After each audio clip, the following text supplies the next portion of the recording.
जय हिंद दोस्तों। तो आज हम पढ़ेंगे क्लास 10th का हिंदी, नाखून क्यों बढ़ते हैं।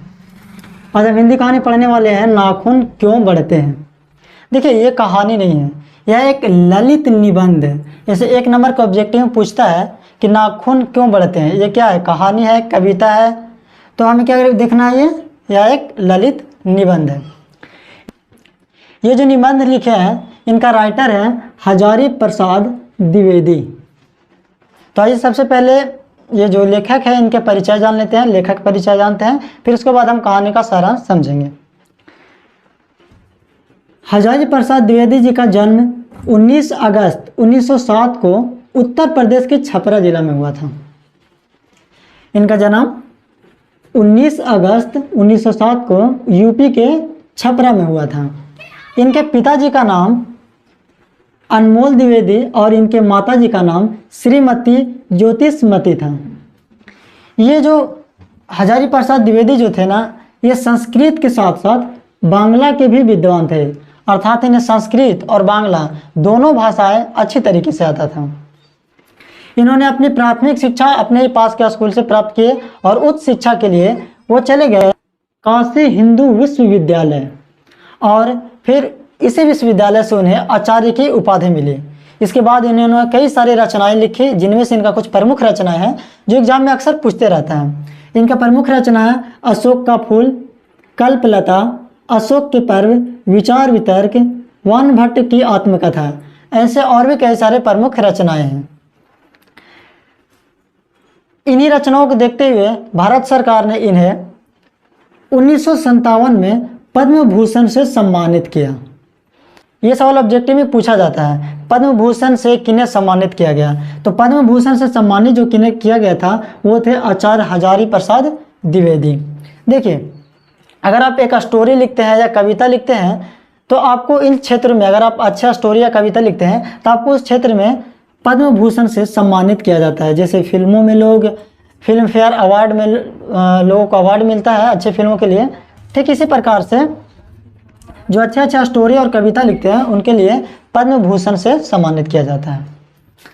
फिर उसके बाद उनका मृत्यु जो है 19 मई 1979 को हो गया था। ये था लेखक का जीवन परिचय। अब आइए कहानी को समझते हैं, ये ललित निबंध क्या है। एक बार क्या होता है कि लेखक कहीं जा रहे होते हैं तो अचानक से उसकी बेटी पूछती है, पिताजी ये हमारे नाखून क्यों बढ़ते हैं। कुछ समय के लिए तो लेखक भी चुप रह जाते हैं और किसी तरीके से अपनी बेटी को उत्तर देते हैं, परंतु बाद में ये सोचते हैं कि आखिर हमारा नाखून क्यों बढ़ता है। बहुत सोचने के बाद उनके मन में कई सारे सवाल आते हैं और फिर वो कहते हैं कि नाखून बढ़ना मनुष्य की पशुता का पहचान है। ये जो हमारा नाखून बढ़ता है वो हमारी पशुता का पहचान है, क्योंकि पूर्व में लोग, जब लोगों के पास इतना बुद्धि नहीं था, बुद्धि विकसित नहीं था, तो लोग जब जंगलों में रहते थे तो उस समय लोग अपने नाखूनों का इस्तेमाल जो है अस्त्र शस्त्र के रूप में करते थे, दूसरे जानवरों से बचने के लिए या अपनी स्वयं की रक्षा के लिए। धीरे धीरे लोगों में सोचने समझने की क्षमता हुई, तब वो क्या किए, पत्थरों इन सब चीज़ों से क्या किए, वो धीरे धीरे वो अपना सुरक्षा करने लगे, हथियार बनाने लगे। फिर वो कहते हैं कि मनुष्य को नाखून बढ़ना पशुता की पहचान है, लेकिन नाखून काटना मानवता की, यानी हम बार बार नाखूनों को काटते हैं तो इससे हम पशुता से हटना चाहते हैं, पशुता से दूर जाना चाहते हैं और मानवता की ओर बढ़ना चाहते हैं। ये हजारी प्रसाद द्विवेदी जी कहते हैं कि उस समय हमारे पास सोचने समझने की क्षमता नहीं थी, इसलिए इसका इस्तेमाल अस्त्र के रूप में करते थे, परंतु आज हमें सोचने समझने की क्षमता है और अस्त्र शस्त्र के लिए कई सारे एडवांस टेक्नोलॉजी हम लोग अपना चुके हैं। फिर वो यही सोच में आगे बढ़ते जाते हैं और फिर कहते हैं कि हम लोग किस ओर जा रहे हैं। हम लोग नाखूनों को काट के पशुता को खत्म कर रहे हैं, इंसानियत को खत्म कर रहे हैं, या फिर हम लोग पशुता की ओर जा रहे हैं। क्योंकि जिस प्रकार से लोग आज विनाशकारी, जो आज के लोग विनाशकारी नए नए हथियार जो खोज किए हैं, परमाणु बम है, कई सारी मिसाइल है, ये मानवता को लिए किए हैं। तो ये जो मानवता से हम लोग जो दूर हट रहे हैं या फिर पशुता की ओर जा रहे हैं, क्योंकि मानवता कभी ये नहीं कहता कि हमें मानवता को विनाश किया जाए। ये जितने भी सारे हथियार खोज हुए हैं, ये सब किसके लिए है? तो ये सब मनुष्यों के लिए है, मनुष्य के विनाश के लिए ही है। तो वही वो कहते हैं कि हम किस ओर जा रहे हैं, हम पशुता की ओर पुनः लौट रहे हैं या पशुता से हम लोग दूर हट रहे हैं। फिर वो आगे चलकर वो कहते हैं कि हमने जितने सारे जो पुराने चीज़ें थी, जितने सारे जो पुराने थे, पुराने लोग जैसे जंगलों में रहते थे, अपने पशुता की ओर थे, लेकिन जैसे जैसे सोच बुद्धि हुआ वो पशुता से आगे आए और मानवता की ओर आए।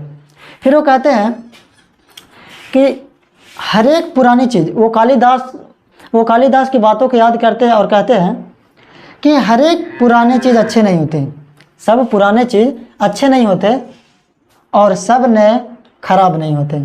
उनका कहने का मतलब था कि आज इतना जो लोग विनाश की ओर जा रहे हैं, अपने मानवता के छोड़कर पशुता की ओर बढ़ रहे हैं, लोग एक दूसरे से जलन कर रहे हैं, लोग एक दूसरे के प्रति ईर्ष्या रख रहे हैं, लोग मानवता के दुश्मन हो चुके हैं, तो ये किसकी पहचान है? ये पशुता की ही तो पहचान है।